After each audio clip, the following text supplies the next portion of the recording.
परम पूज्य गुरुदेव परम वंदनीय माता जी सूक्ष्म रूप से विद्यमान हैं। नमन करता हूँ, मानव मात्र को प्रणाम करता हूँ। दोस्तों, आदि शक्ति माँ गायत्री प्राणों की देवी है, जो प्राण रूप से 84 लाख प्रकार के जीव जंतु वृक्ष वनस्पति संपूर्ण प्राणी वर्ग कहा जाता है, संपूर्ण प्राणी कहे जाते हैं। जितने भी जीवन के प्रारूप प्राण से संचालित हैं, इसका मतलब है कि सभी जीवों में जो जीवन का हेतु कारण है वो आदि शक्ति माँ गायत्री की वो सूक्ष्म बिजली है। बिजली शक्ति की तरह वो सारे संपूर्ण प्राणियों को जीवन प्रदाता आदि शक्ति माँ गायत्री है। उन प्राणों को जहाँ से हमारे प्राण आ रहे हैं और संपूर्ण चराचर जगत में संपूर्ण जीवों को जीवन प्रदान कर रहे हैं, उन प्राण रूपी सत्ता आदि शक्ति माँ गायत्री को हम पुनः नमन करते हैं। हमारे प्रथम मानव धरती पर आदि पूर्वज हमारे आर्य लोग आए थे और आर्यों के द्वारा मानव जीवन के क्षेत्र में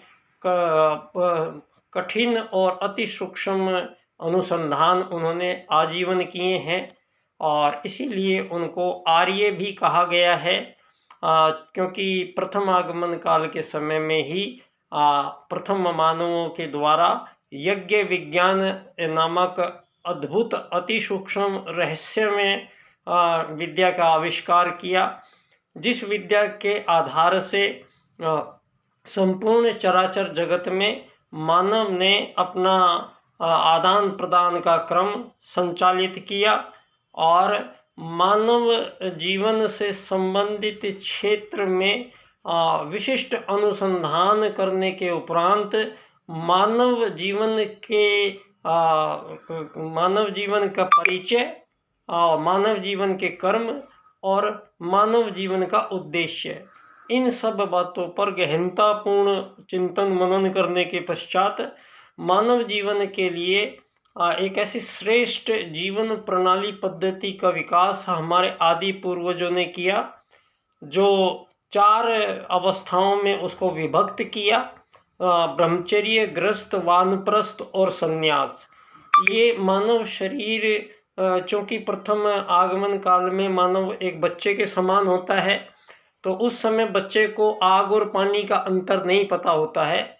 और बच्चे को कुछ भी ज्ञान नहीं होता है। उसको संपूर्ण ज्ञान प्रदान करके और फिर वो थोड़ा बड़ा होता है, फिर युवा होता है, फिर वृद्ध होता है और फिर सभी जीवों की भांति मानव का भी अंत होता है, शरीर का अंत होता है।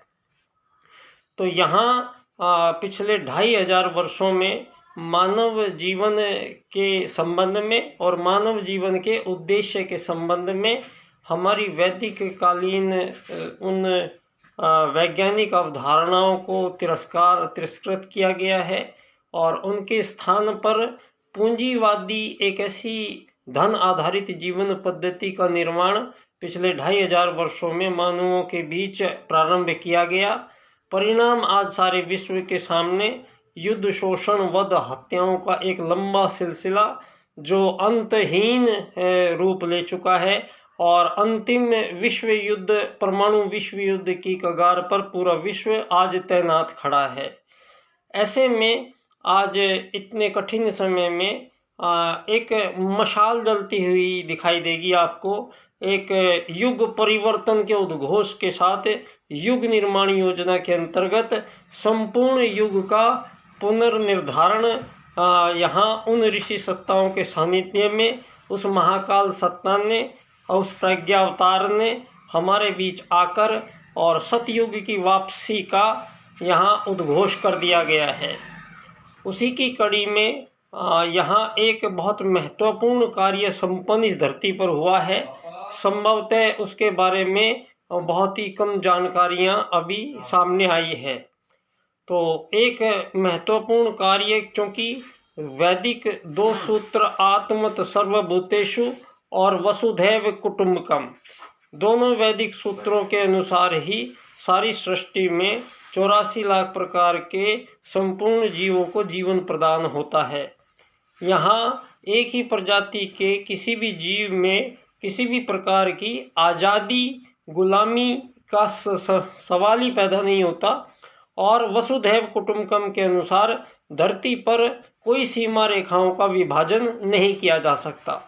तो धरती पर नए युग के आगमन के लिए परम पूज्य गुरुदेव के प्रथम शिष्य पंडित दीनदयाल उपाध्याय जी, जिन्होंने सारे विश्व के सम्मुख 4 राजनीतिक सूत्र प्रस्तुत किए हैं। इन 4 राजनीतिक सूत्रों की व्याख्या एक विशेष क्रम से यदि हम करते हैं तो युग परिवर्तन निश्चित है। ये क्रम है आर्थिक लोकतंत्र द्वारा अर्थायाम आधारित एकात्मवाद की स्थापना से अंत्योदय की प्राप्ति हम करेंगे। तो दोस्तों, पंडित दीनदयाल उपाध्याय जी का युग निर्माण योजना के अंतर्गत किया गया कार्य 4 सूत्रों के माध्यम से प्रस्तुत हुआ है और इन 4 राजनीतिक सूत्रों से हमें सौभाग्य मिला कि पंडित दीनदयाल उपाध्याय जी की जन्मस्थली धानक्या स्टेशन जयपुर राजस्थान पर प्रत्येक रविवार को 4 बजे से 5:30 बजे तक हम लोग दीनदयाल उपाध्याय पंचायत लगा रहे हैं। 3 बार हम लगा चुके हैं और ये पंचायत का जो टाइटल है वो है एकात्म मानववाद की पंचायत। तो इस माध्यम से हम आपसे रूबरू होते रहेंगे और इस युग परिवर्तन बेला में सजगता के साथ कदम से कदम ताल मिलाते हुए हम अपने लक्ष्य को प्राप्त करेंगे, ये हमें पूर्ण विश्वास है और हमारे ऊपर गुरु का हाथ है। धन्यवाद बच्चा डॉक्टर।